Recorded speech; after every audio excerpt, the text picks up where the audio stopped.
Mr. President, narinig ko rin po kanina na si Mr. Saldico ay meron ng warrant of arrest. Tama po.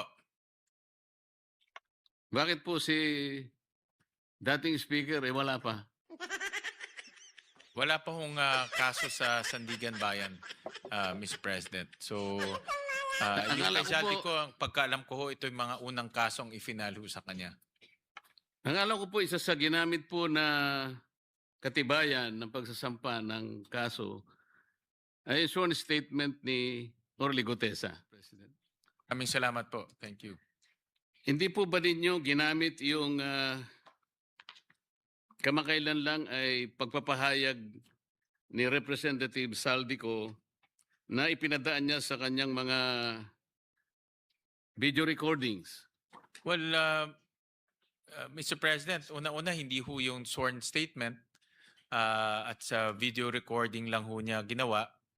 So wala hong saysay ho yung kanyang sworn statement.